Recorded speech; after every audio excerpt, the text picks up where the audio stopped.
Hello everyone, welcome to Internet Learning. Hope you all are doing well. So today we are going to start with chapter number 1 of class 9th Geography, and the chapter's name is India, Size and Location.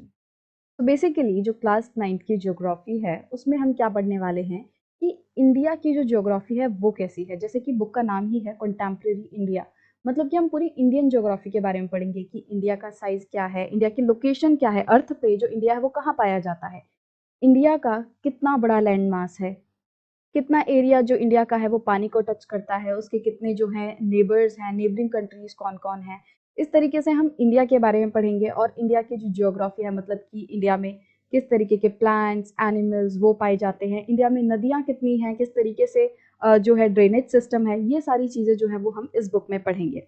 तो first chapter में हम ये देखेंगे कि India का size and location क्या है। So before moving forward, if you're new to the channel, then please subscribe it and don't forget to press the bell icon so that you never miss an update.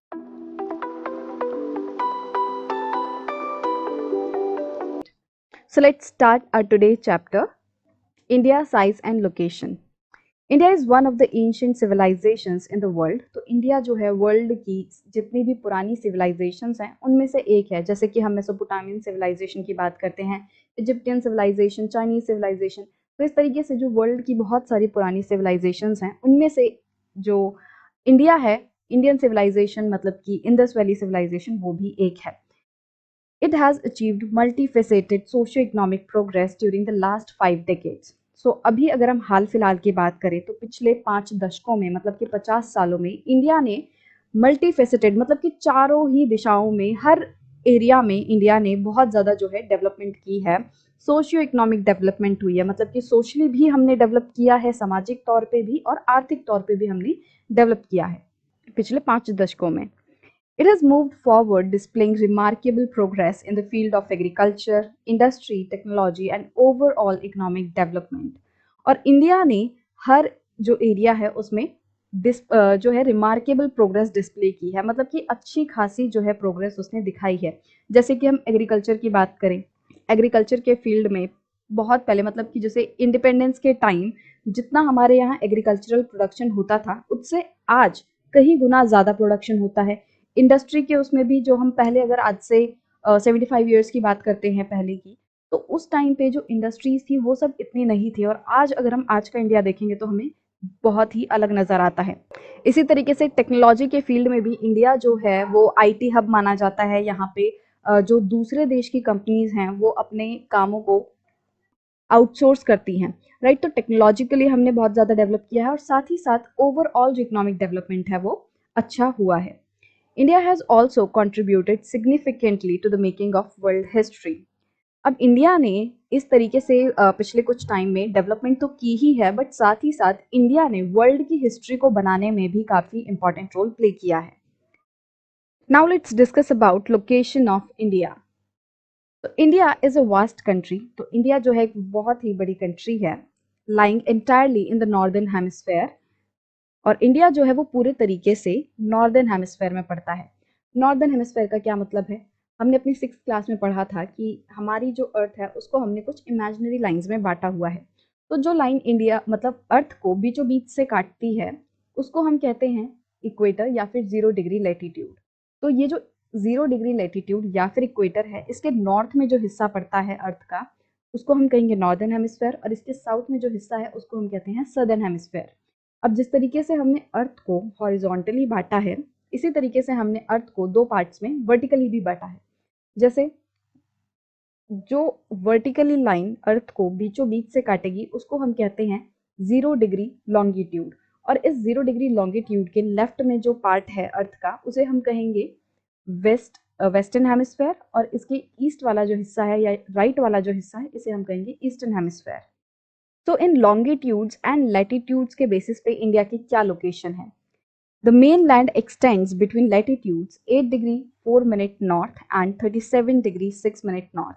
तो India को की जो main land है वो पूरे तरीके से northern hemisphere में पड़ती है। नॉर्दर्न हेमिस्फेयर मतलब ये वाली लाइन से ऊपर। और अगर हम लैटिट्यूड के बेसिस पे बात कर रहे हैं तो हो गया नॉर्दर्न हेमिस्फेयर में, बट अगर हम लॉन्गिट्यूड के बेसिस पे बात करें तो फिर इंडिया किस तरफ पड़ेगा? वो पड़ेगा ईस्टर्न साइड, मतलब कि इंडिया जो है वो इस वाले पार्ट में लाई करता है अर्थ के। तो इसकी मेन लैंड 8 डिग्री 4 मिनट से लेकर कहाँ तक पड़ती है 37 डिग्री 6 मिनट नॉर्थ लेटीट्यूड। तो इंडिया जो है वो पूरे तरीके से नॉर्थ में पड़ रहा है, तो हम इन डिग्रीज के साथ क्या लगाएंगे नॉर्थ, इसका मतलब ये नॉर्दर्न हेमिस्फेयर में है, राइट। तो 37 डिग्री 6 मिनट जो है वो इसका टॉप मोस्ट इलाका है, मतलब इंडिया ऊंचाई में, मतलब कि लास्ट 37 डिग्री 6 मिनट नॉर्थ तक जाता है, और नीचे से शुरू कहाँ से होता है 8 डिग्री 4 मिनट नॉर्दर्न हेमिस्फेयर में। और अगर हम इसकी बात करें लॉन्गिट्यूडनल बेसिस पे, तो 68 डिग्री 7 मिनट्स ईस्ट से स्टार्ट होकर 97 डिग्री 25 मिनट ईस्ट तक इंडिया जो है वो फैला हुआ है। तो ये इंडिया की हो गई location. The tropic of cancer 23 degree 30 minute north divides country into almost 2 equal parts.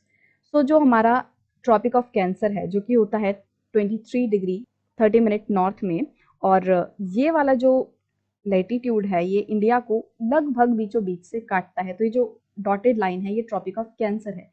तो जो नॉर्दर्न हेमिस्फेयर में उससे हम उसमें जो 23 डिग्री 30 मिनट नॉर्थ वाला जो लेटीट्यूड है उसे हम कहते हैं ट्रॉपिक ऑफ कैंसर। और सिमिलरली जो साउथ में होता है जो 23 डिग्री 30 मिनट साउथ में जो लेटीट्यूड पड़ेगा उसको हम कहते हैं ट्रॉपिक ऑफ कैप्रिकॉन। तो जो ट्रॉपिक ऑफ कैंसर है वो इंडिया को लगभग 2 इक्वल पार्ट्स में बांटता है। To the southeast and southwest of the mainland lie the Andaman and Nicobar Islands and Lakshadweep Islands in Bay of Bengal and Arabian Sea respectively. तो अगर हम India के साउथ ईस्ट की बात करें तो साउथ ईस्ट में पड़ता है अंडमान एंड निकोबार आइलैंड। तो जैसे ये इंडिया है, तो इंडिया का ये वाला हिस्सा हो गया नॉर्थ, ये वाला हो गया साउथ, ये वाला हो गया ईस्ट, और ये वाला हो गया वेस्ट, राइट। तो जो इलाका साउथ में है और साउथ के भी ईस्ट तरफ है तो उसको हम क्या कहेंगे साउथ ईस्ट। तो ये वाला जो एरिया है वो क्या है साउथ ईस्ट। तो इंडिया के साउथ ईस्ट जो इलाका है उसमें पड़ता है अंडमान एंड निकोबार आइलैंड्स जो कि बे ऑफ बंगाल में पड़ते हैं। और इसी तरीके से जो साउथ का वेस्टर्न इलाका है, मतलब कि इंडिया का साउथ वेस्ट इलाका, उसमें पड़ता है लक्षद्वीप आइलैंड्स और ये पड़ते हैं अरेबियन सी में। तो मैप में आप देख सकते हो यहाँ पे हमारे लक्षद्वीप आइलैंड्स हैं और ये जो हिस्सा है ये अरेबियन सी में पड़ रहा है, और यहाँ पे बे ऑफ बंगाल है और यहाँ पे हमारे हैं अंडमान एंड निकोबार आइलैंड्स। अब देखो इंडिया की जो मेन लैंड है वो तो स्टार्ट हो रही है 8 डिग्री 4 मिनट नॉर्थ से, बट अगर हम ओवरऑल इंडिया की बात करें, मतलब कि इंडिया के जो आइलैंड्स हैं उनको भी इंक्लूड करके बात करें, तो इंडिया शुरू होता है 6 डिग्री 45 मिनट्स नॉर्थ से लेकर फिर ये पहुंचेगा वही 37 डिग्री 6 मिनट नॉर्थ तक। मतलब कि एक्चुअल में जो इंडियन पूरी टेरिटरी है, अगर हम जो हमारे आइलैंड्स हैं उनको भी मिलाएं तो वो पड़ रहे हैं 6 डिग्री 45 मिनट्स में, क्योंकि वो थोड़े और नीचे हैं। बट मेन लैंड स्टार्ट होती है 8 डिग्री 4 मिनट में। अब इसको हम नॉर्मली ये वाला ही कंसिडर कर लेते हैं कि इंडिया जो है वो 8 डिग्री पे पड़ रहा है, राइट। तो ये हमने इंडिया की जो लोकेशन है लॉन्गिट्यूड एंड लैटिट्यूड्स के बेसिस पे वो समझी। अब नेक्स्ट वीडियो में हम साइज की बात करेंगे कि इंडिया जो है वो कितना बड़ा है, उसका जो एरिया है वो कितना है, वर्ल्ड के कितने परसेंट एरिया पे जो है इंडिया आता है। तो इस तरीके की बातें वो हम नेक्स्ट वीडियो में पढ़ेंगे। Size. So in this video we are going to discuss the size of India. The land mass of India has an area of 3.28 million square kilometer. तो इंडिया का जो लैंड मास है, जो ये पूरा area है, ये है 3.28 मिलियन स्क्वायर किलोमीटर का। India's total area accounts for about 2.4% of the total geographical area of the world. अब ये पूरे दुनिया में जो लैंड है उसका इंडिया 2.4% कवर करता है। From figure 1.2, it is clear that India is the 7th largest country of the world. So figure 1.2 में आप देख सकते हो कि जो इंडिया है वो 7th लार्जेस्ट कंट्री है। यहाँ पे सबसे जो बड़ी कंट्री है जियोग्राफिकल एरिया वाइज वो है रशिया, उसके बाद कनाडा, यूएसए, फिर चाइना, फिर ब्राजील, ऑस्ट्रेलिया, और फिर 7th नंबर पे आती है इंडिया, और इसका जो एरिया है वो है 3.28 million square kilometre. India has a land boundary of about 15,200 km and the total length of the coastline of the mainland including Andaman and Nicobar and Lakshadweep is 7,516.6 km. So India की ये जो land boundary है, ये वाला हिस्सा India का जो कि जमीन से टच है, ये वाली जो बाउंड्री है ये है 15,200 किलोमीटर की। और अगर हम कोस्ट लाइन की बात करें, मतलब कि जो एरिया इंडिया का, जो बाउंड्री इंडिया की पानी से टच होती है, वो है 7,516.6 किलोमीटर लंबा। सो अंदर का जो एरिया है वो है 3.28 मिलियन स्क्वायर किलोमीटर का, और सिर्फ बाउंड्री की बात करें तो उसको भी हम लैंड बाउंड्री की तरफ से देख सकते हैं, और एक जो हमारी कोस्ट लाइन है उसके तरफ से हम देख सकते हैं कि इंडिया की जो बाउंड्री है वो कितनी बड़ी है। तो लैंड बाउंड्री है हमारी 15,200 किलोमीटर की, और जो कोस्ट लाइन है वो है 7,516 किलोमीटर की। India is bounded by the young fold mountains in the north west, north and north east. अब इंडिया जो है वो नॉर्थ की तरफ से, अगर हम यहाँ पे देखें तो नॉर्थ की तरफ से हमें पता है नॉर्थ में भी पहाड़ हैं, इस तरफ भी पहाड़ हैं, यहाँ पे हमारे जो हिमालयाज हैं वो हमें देखने मिलते हैं। तो यहाँ पे हमें जो यंग फोल्ड माउंटेन्स हैं वो हमें बाउंड्री पे देखने मिलते हैं। इवन जो नॉर्थ ईस्ट इलाका है हमारा, वहाँ पे भी हमें ये माउंटेन्स, हिमालय जो है वो एक्सटेंड होता हुआ दिखता है। और यंग फोल्ड माउंटेन्स क्या होते हैं, ये आपने जो अपनी पुरानी क्लासेस है उसमें पढ़ा होगा कि एक तरीके से ऐसे माउंटेन्स जो कि दो टेक्टोनिक प्लेट्स के कोलिजन से बन रहे हैं। मान लो ये एक टेक्टोनिक प्लेट है और ये दूसरी टेक्टोनिक प्लेट है, और ये दोनों जो है वो कोलाइड कर रहे हैं। तो धीरे धीरे करके क्या होगा, एक जो है वो अंदर जाती जाएगी और दूसरी जो है वो ऊपर इस तरीके से उठती जाएगी, और इस पूरे प्रोसेस में कुछ इस तरीके से फोल्ड्स बन जाएंगे इस तरीके से, और पहाड़ जो है वो खड़े हो जाएंगे, राइट। सो जो हमारे हिमालयाज हैं वो यंग फोल्ड माउंटेन्स हैं, और वो हमें हमारी नॉर्थ, नॉर्थ ईस्ट और नॉर्थ वेस्ट जो बाउंड्रीज है वहां पे देखने मिलते हैं। South of about 22° north latitude, it begins to taper and extends towards the Indian Ocean, dividing it into two seas, the Arabian Sea on the west and Bay of Bengal on its east. अब अगर हम 22 degree जो latitude है उसके south की तरफ देखें तो 22 डिग्री जो नॉर्थ लेटीट्यूड है वो लगभग यहाँ पे पड़ेगा, और इसके साउथ से हमें, मतलब इसके नीचे वाले तरफ से हमें देखने मिल रहा है कि धीरे धीरे करके जो इंडिया की बाउंड्री है वो टेपर करती जा रही है, मतलब पतली होती जा रही है, डिक्रीज कर रही है, और ये इंडियन ओशन में जा रही है। और ये जो इंडियन ओशन है उसे एक तरीके से दो सीज में डिवाइड कर रहा है, दो पार्ट्स में डिवाइड कर रहा है। जो वेस्ट वाला पार्ट है वो है अरेबियन सी का, और जो ईस्ट वाला पार्ट है वो है बे ऑफ बंगाल का।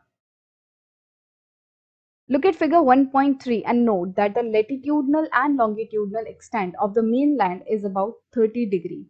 अब अगर हम चाहे ऊपर से नीचे देखें, मतलब नॉर्थ और साउथ वाले इलाके में देखें, चाहे हम इसे ईस्ट एंड वेस्ट की तरफ से देखें, दोनों ही तरफ से हमें देखने मिलता है कि इनके बीच का जो डिफरेंस है 8 डिग्री 4 मिनट से लेकर अगर आप देखोगे 37 डिग्री 6 मिनट तक, तो इन दोनों के बीच का जो डिफरेंस है वो लगभग 30 डिग्री का होगा।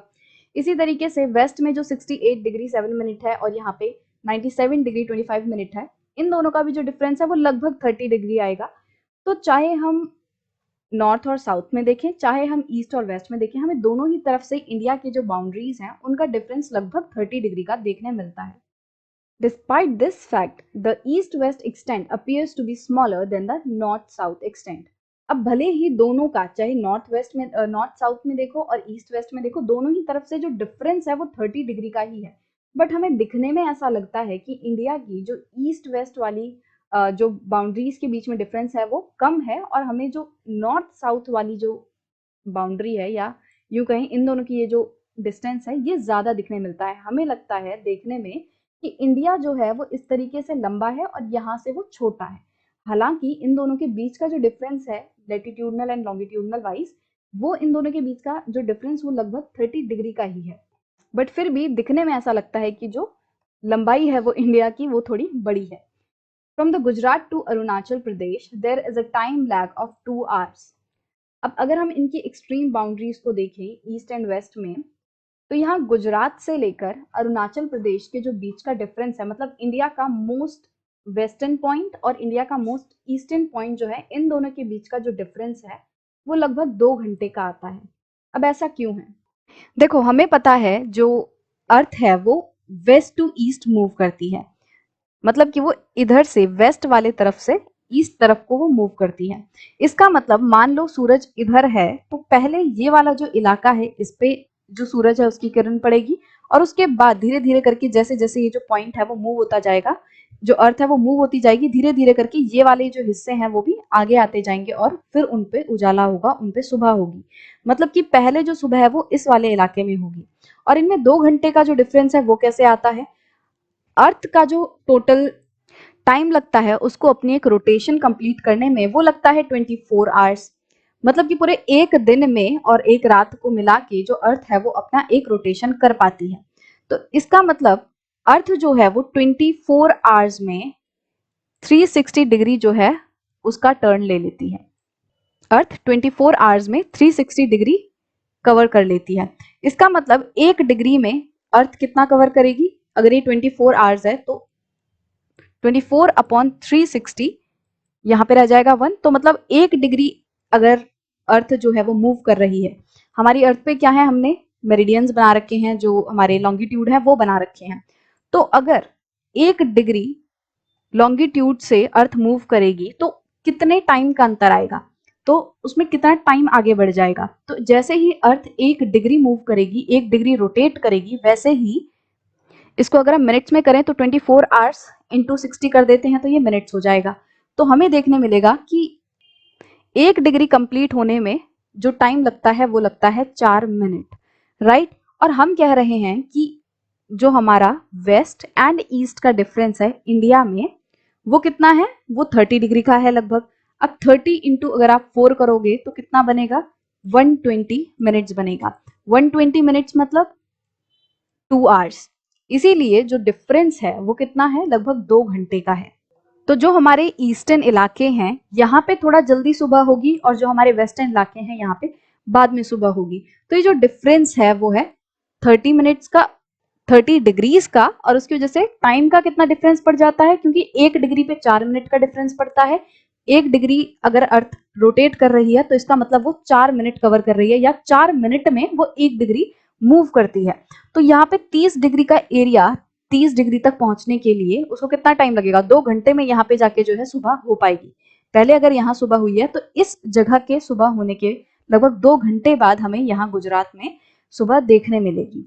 अब ऐसा है कि हम इस तरीके से तो काम नहीं कर सकते कि पूरे इंडिया में, क्योंकि हर एक डिग्री अलग है। यहाँ पे एक एक डिग्री पे अब हम टाइम तो चेंज करेंगे नहीं कि हर एक डिग्री का जो है टाइम अलग होगा। हाँ, वहां पे दिन और रात जो है वो अलग ही होंगे, बट इस तरीके से हम काम नहीं कर पाएंगे।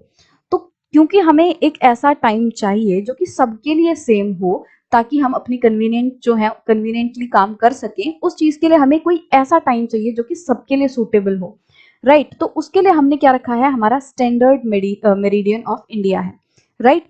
तो ये जो स्टैंडर्ड मेरिडियन है ये लगभग इंडिया को हाफ में काटता है। अब आपको दिखने में लग रहा होगा कि ये हाफ में नहीं काट रहा, बट हाँ, अगर आप यहाँ से देखोगे तो हम कह रहे हैं कि इन दोनों के बीच का जो डिफरेंस है वो लगभग 30 डिग्रीज का है। इसका मतलब इधर से अगर हम 15 डिग्री बढ़ जाएं तो हम बीच में पहुंच जाएंगे। तो इन दोनों का हाफ क्या होगा, हाफ होगा 15 डिग्री। तो अगर हम इसमें 68 डिग्री में 15 डिग्री ऐड कर दें तो हमें एकदम बीचों बीच का हिस्सा मिल जाएगा कि इंडिया का सेंटर कहाँ है, जो बीच का मेरिडियन पड़ेगा वो क्या है। तो 68 में आप 15 ऐड कर लो तो आपको लगभग 83 या फिर 82 जो डिग्री है वो मिलेगा, राइट। मतलब कि अगर आप 68 डिग्री से लगभग 15 डिग्रीज आगे चलोगे तो आप लगभग पहुंचोगे 82 डिग्री पे। तो हमारा जो स्टैंडर्ड मेरिडियन है वो सेंटर में हमने इसीलिए बनाया है ताकि इधर वालों के लिए भी सही रहे और इधर वालों के लिए भी सही रहे। तो हमारा जो स्टैंडर्ड मेरिडियन है वो कौन सा है, 82 डिग्री 30 मिनट ईस्ट। तो ये हमारा स्टैंडर्ड मेरिडियन है, और इसका मतलब ये है कि जो समय इस लॉन्गिट्यूड पे चल रहा होगा वही हम पूरे देश में मानेंगे। इसका मतलब अब भले ही उजाला यहाँ पहले हो जाए, बट जब यहाँ पे उजाला होगा, जो यहाँ पे टाइम होगा, यहाँ के जब 4 बजेंगे तो हम ये कहेंगे कि हाँ इंडिया में 4 बज गए हैं, राइट। तो ये हमने अपनी कन्वीनियंट के लिए एक ऐसा टाइम ले लिया है जो सबके लिए सही हो, क्योंकि हम अलग अलग टाइम के बेसिस पे जो है काम करने में थोड़ी सी मुश्किल आएगी हमें। Hence, time along the standard meridian of India, 82 degree 30 minute east, passing through Mirzapur in Uttar Pradesh, is taken as the standard time for the whole country. और ये जो हमारा स्टैंडर्ड मेरिडियन है ये मिर्जापुर से पास करता है। और अब आपको मैंने समझा दिया कि क्यों 82 डिग्री 30 जो मिनट्स है वही क्यों लिया गया एज स्टैंडर्ड मेरिडियन, और क्यों जो डिफरेंस है वो 2 घंटे का पड़ता है। The latitudinal extent influences the duration of the day and night as one moves from south to north. अब देखो, ये हमारी अर्थ है और ये है सूरज। अब हमें पता है कि जो किरण आएगी सूरज से वो डायरेक्टली इस इलाके पे आएगी, राइट। और जैसे जैसे ये नॉर्थ की तरफ जाएगा या फिर सूरज की किरणें जब साउथ की तरफ जाएंगी तो ये किरणें जो है वो कम लगेंगी। बहुत तेज जो सूरज की किरणें हैं वो एकदम बीच में लगेंगी, और जैसे जैसे ये ऊपर या फिर नीचे जाता जाएगा वैसे वैसे सूरज की किरणें जो है वो कम होने लगेंगी, कम तीखी लगेंगी। इसका मतलब जो यहाँ वाले इलाके हैं, यहाँ बहुत ज़्यादा धूप या बहुत तीखी धूप हमें देखने नहीं मिलेगी, राइट। तो मतलब जैसे जैसे आप हर एक लेटीट्यूड ऊपर जाते जाओगे, वैसे वैसे ही जो सूरज की किरण है वो कम होती जाएंगी, राइट। इसीलिए जो हमारे नॉर्थ पोल और साउथ पोल है वहाँ अंधेरा रहता है, वहाँ 6 महीने अंधेरा, 6 महीने जो है उजाला रहता है, इस तरीके से रहता है। तो वो इसलिए क्योंकि जो सूरज की किरणें हैं वो उस तक उतना ज्यादा नहीं पहुंच पाती। तो इंडिया में भी जैसे जैसे हम ऊपर जाते जाएंगे, साउथ में जो है हमें सबसे बड़े दिन देखने मिलेंगे, और जैसे जैसे हम ऊपर जाते जाएंगे नॉर्थ की तरफ, कश्मीर की तरफ, वैसे ही हमें देखने मिलेगा कि जो duration of day and night है वो अलग हो जाएंगे। कि साउथ में हमें पता है कि सूरज जो है वो ट्रॉपिक ऑफ कैंसर पे जो है पड़ता है सीधा, और यहाँ पे जो है गर्मियों के टाइम पे सबसे ज्यादा जो है धूप रहेगी, सबसे लंबे दिन होंगे। बट जैसे जैसे हम ऊपर बढ़ते जाएंगे तो सेम ही टाइम पे हमें देखने मिलेगा कि इनके दिन थोड़े छोटे होंगे और इनकी रातें थोड़ी लंबी होंगी, इनके यहाँ पे जो अंधेरा है वो थोड़ा ज्यादा टाइम के लिए होगा, राइट। तो ये है इसके लेटीट्यूड की वजह से कि जैसे जैसे हम ऊपर जाते जाएंगे वैसे वैसे ये जो सूरज की किरणें हैं वो देख रहे हो आप कितना डिस्टेंस ट्रेवल कर रही हैं। यहाँ पे सबसे कम डिस्टेंस ट्रेवल कर रही हैं तो इसलिए यहाँ पे सबसे ज्यादा है, और ये जैसे जैसे इस तरफ जाते जाएंगे यहाँ पे कम होगा, राइट। और इसी वजह से हर एक लेटीट्यूड पे हमें दिन और रात का जो डिफरेंस है वो अलग आएगा। किसी जगह पे हमें दिन रात ज्यादा दिखेंगे, और जैसे ही हम ऊपर जाएंगे तो यहाँ पे दिन थोड़े छोटे होंगे और रात थोड़ी बड़ी होंगी, राइट। टाइम भले ही सेम हो पर फिर भी हमें ये डिफरेंस देखने मिलेगा। सो नाउ आई होप कि आपको समझ आ गया होगा कि इंडिया का साइज कितना है, इंडिया का कितना एरिया है, क्या क्या उसके लैंड बाउंड्रीज हैं, क्या इसकी कोस्टल बाउंड्रीज हैं। तो जैसे आपने मैथ्स में देखा होगा ना, ये सर्कल है, तो एक सर्कल का एरिया होता है और एक सर्कल की पैरीमीटर होती है। तो इंडिया का इसी तरीके से जो एरिया है वो है 3.28 kilometre square million square kilometre, और इंडिया की जो पैरीमीटर है उसको हमने दो भाग में या मतलब जो बाउंड्री है वो हमने दो भाग में बांट दी, एक लैंड बाउंड्री और एक कोस्ट लाइन। और फिर हमने देखा कि इंडिया में जो टाइम डिफरेंस है वो क्या है, उसका स्टैंडर्ड मेरिडियन क्या है, क्यों ये सब चीजें जो हैं, क्यों ये डिफरेंसेस आए हैं। तो ये सब हमने डिटेल में समझ लिया है। और इस मैप में जो है आपको डिफरेंस भी बताया हुआ है कि ईस्ट से लेके वेस्ट का जो एकदम लास्ट वाला पॉइंट है, इन दोनों के बीच में डिफरेंस क्या है, 2933 किलोमीटर्स का। सिमिलरली अगर हम सबसे नॉर्थ वाला जो पॉइंट है उसको सबसे साउथवर्ड वाले पॉइंट से मैच करेंगे तो जो डिस्टेंस बनेगा वो बनेगा 214 किलोमीटर का। तो ये कुछ बेसिक फैक्ट्स हैं जो कि आपको इंडिया के बारे में पता होने चाहिए, एंड आई होप कि अब आपको ये सारी चीजें सही से समझ आ गई होंगी। India and the world. So इस वीडियो में हम देखेंगे कि जो इंडिया है वो किस तरीके से वर्ल्ड से कनेक्टेड है। The Indian land mass has a central location between east and the west Asia. तो इंडिया जो है उसका लगभग सेंट्रल लोकेशन है ईस्ट और वेस्ट एशियन कंट्रीज के बीच में। जैसे कि यहाँ पे जो है हमारी ईस्ट एशियन कंट्रीज हैं और यहाँ पे वेस्टर्न कंट्रीज हैं, जो वेस्ट एशियन कंट्रीज हैं वो हैं। और अगर पूरे एशिया के अगर हम देखें तो इंडिया जो है वो लगभग बीच में पड़ रहा है। और जो इंडिया है वो एशियन कॉन्टिनेंट का साउथवर्ड एक्सटेंशन हम इसे कह सकते हैं, क्योंकि ये साउथ में पड़ रहा है। India is a southward extension of the Asian continent. जो इंडिया है वो एशियन कॉन्टिनेंट के साउथ में पड़ता है, और इसे हम साउथ एशियन कंट्री जो है वो भी कह सकते हैं। The trans Indian ocean routes which connect the countries of Europe in the west and the countries of East Asia provide a strategic central location to India.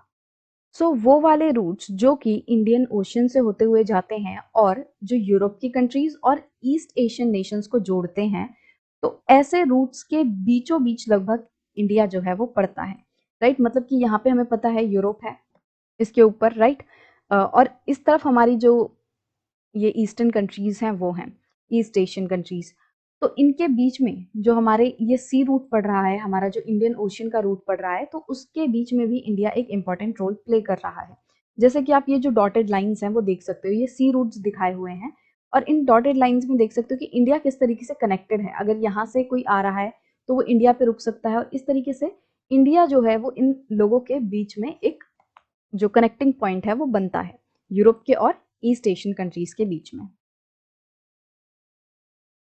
Note that the Deccan Peninsula protrudes into the Indian Ocean, thus helping India to establish close contact with West Asia, Africa, and Europe from the western coast, and with Southeast and East Asia from the eastern coast.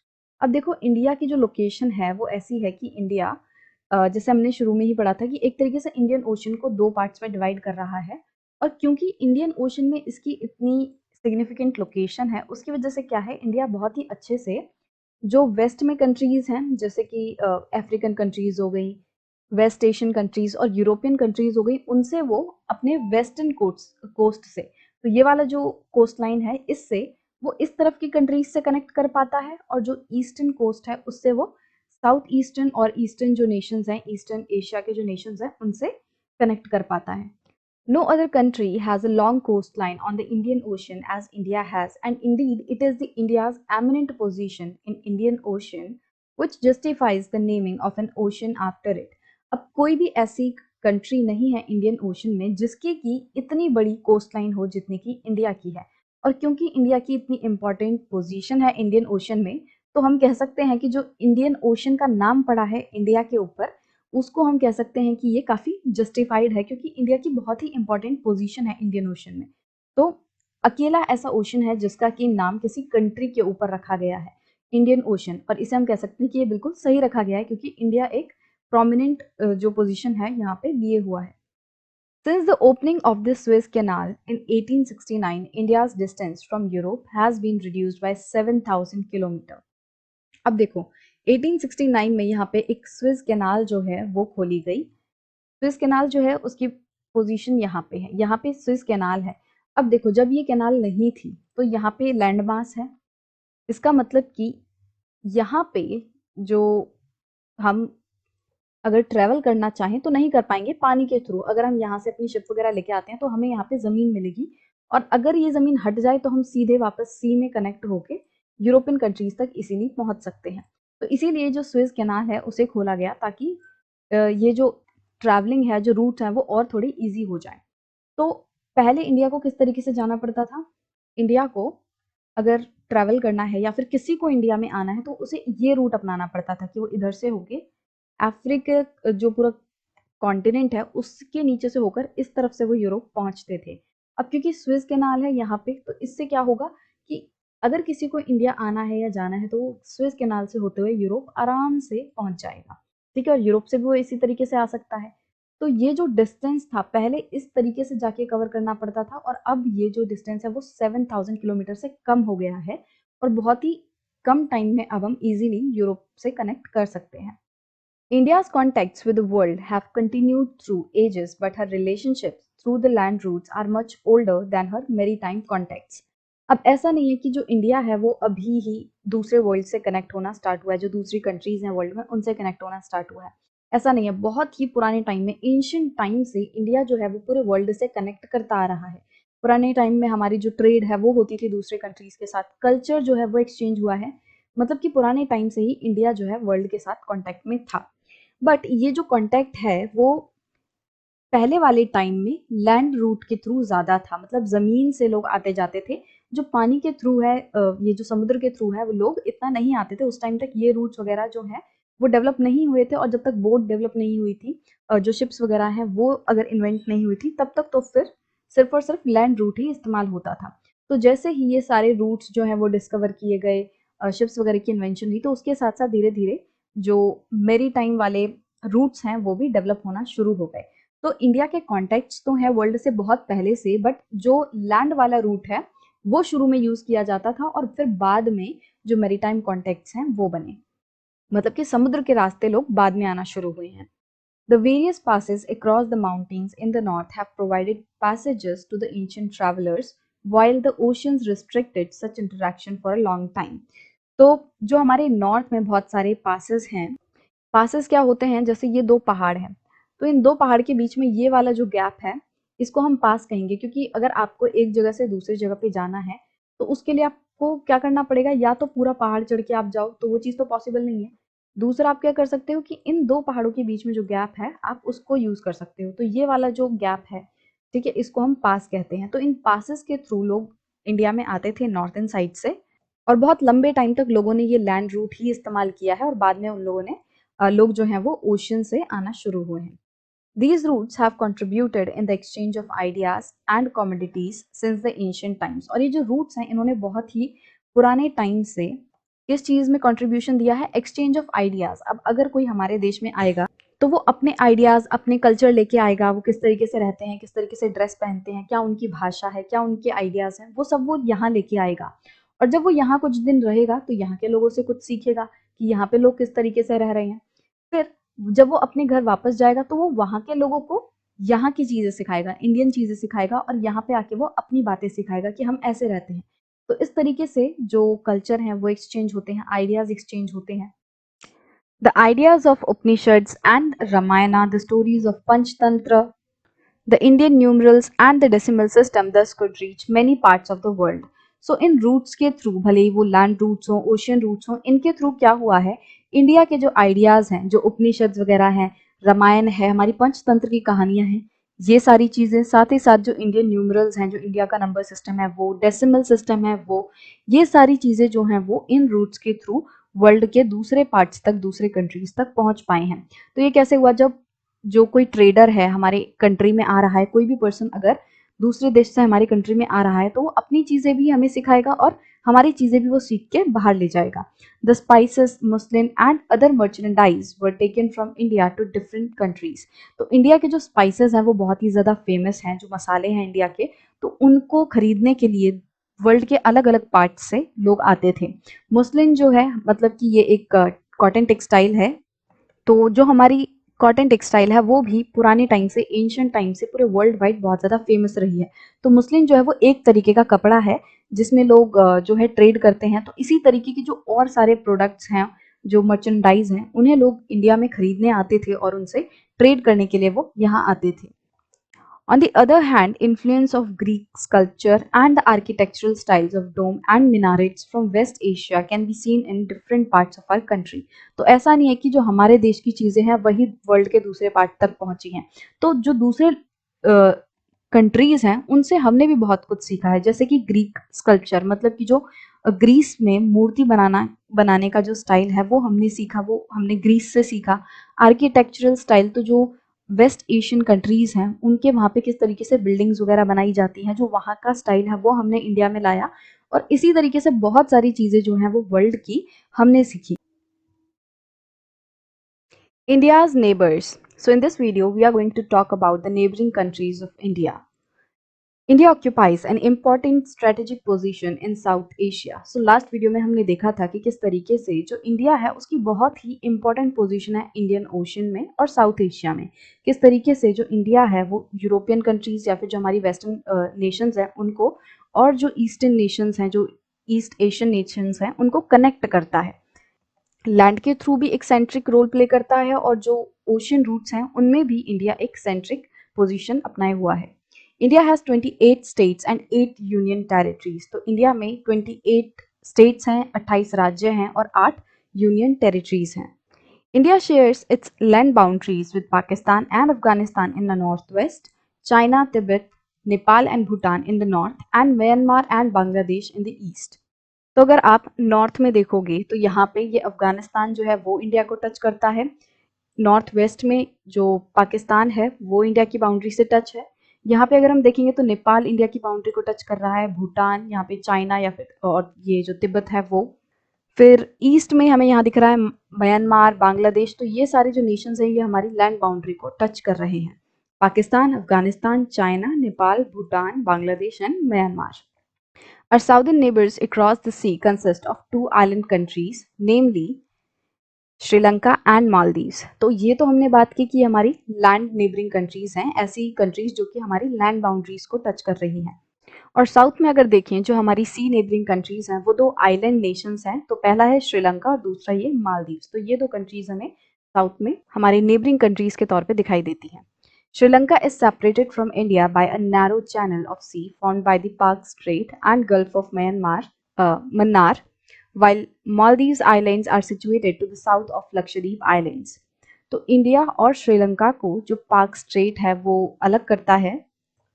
इधर पे park straight है और इधर पे gulf of Mannar, और ये दोनों जो चीज़ें हैं, park straight and gulf of Mannar, ये इंडिया और श्रीलंका सेपरेट करते हैं। India has strong geographical and historical links with her neighbours. तो इंडिया का उसके पड़ोसी जो नेशंस हैं उनसे काफ़ी पुराने जो हैं रिलेशंस हैं और बहुत ही जियोग्राफिकल एंड हिस्टोरिकल तौर पे स्ट्रॉन्ग रिलेशंस हैं।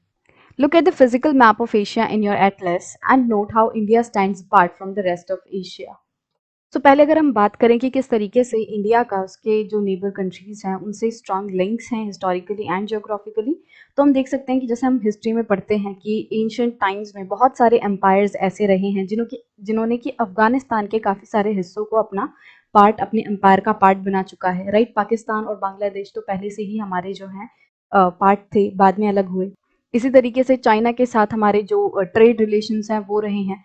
तो हमारे जो लिंक्स हैं हमारी पड़ोसियों से, हमारी जो नेबरिंग कंट्रीज हैं उनसे काफ़ी एंशियंट टाइम से रहे हैं। और अगर हम जियोग्राफिकली देखें तो किस तरीके से हमारे यहाँ जो हिमालयाज वगैरह हैं वो हमें दूसरे जो नेशंस हैं उनसे सेपरेट करते हैं, और अ, इनके जो पासेस हैं उनसे होकर बहुत सारी जो है ट्रेडिंग होती है।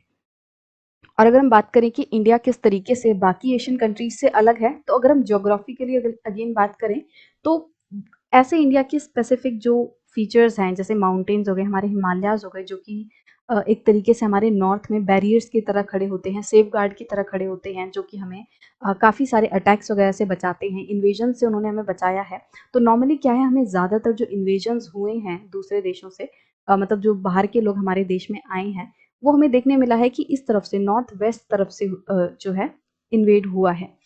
तो ऐसा इसलिए क्योंकि यही एक इस तरफ का ही हिस्सा ऐसा मिलता है जहाँ पे पहाड़ वगैरह या ऐसा कोई बैरियर नहीं है। बाकी आप नॉर्थ में देखोगे, इस तरफ देखोगे तो यहाँ पे हिमालयाज हैं जो कि इतना आसान नहीं है उनको पार करके इंडिया में घुसना, राइट। इसी तरीके से सी जो है वो भी एक तरीके से हमें बहुत ही ज़्यादा बेनिफिट प्रोवाइड करता है कि एशिया में सबसे बड़ी जो कोस्ट लाइन है वो इंडिया की ही है, और इंडिया के नाम पे ही इंडियन ओशन का नाम रखा हुआ है।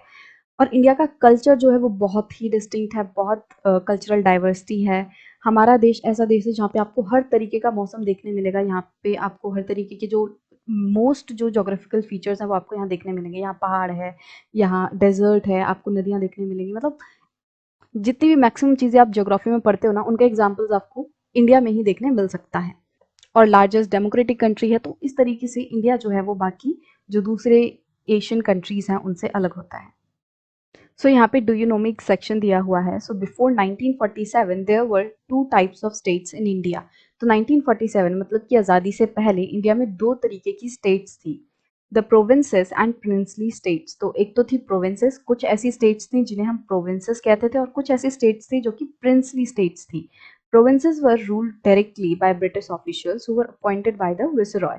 तो प्रोविंसेस वो वाले स्टेट्स थे जिनको कि ब्रिटिश ऑफिशियल्स जो हैं वो कंट्रोल करते थे, वो उन पे एक तरीके से रूल करते थे। और ये जो ब्रिटिश ऑफिशियल्स हैं इनको विसरॉय जो है, ब्रिटेन का जो विसरॉय है, वो इनको हायर करता था। Princely states were ruled by local hereditary rulers who acknowledged the sovereignty in return for local autonomy।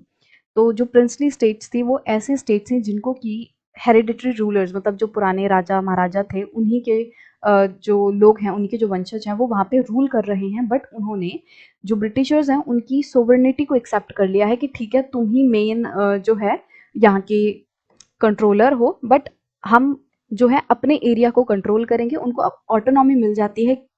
कैसे कि वो जो ब्रिटिशर्स हैं उनको एक्सेप्ट कर लेते हैं कि हाँ तुम ही टॉप पे बैठे हो, बट हम जो हैं तुम्हारे नीचे आ रहे हैं और हम अपने एरिया को कंट्रोल कर रहे हैं। तो इस तरीके से दो तरह की स्टेट थी, एक प्रिंसली स्टेट जो राजा वगैरह चला रहे थे, और प्रोविंसेस जो कि ब्रिटिश ऑफिशियल्स जो हैं वो चला रहे थे। So with this, we have come to the end of our chapter number 1 of class 9 geography. I hope you like this video. If you do, then please give it a thumbs up. And if you're new to the channel, then please subscribe it and don't forget to press the bell icon so that you never miss an update. So we'll meet in the next video with a new topic. Bye bye.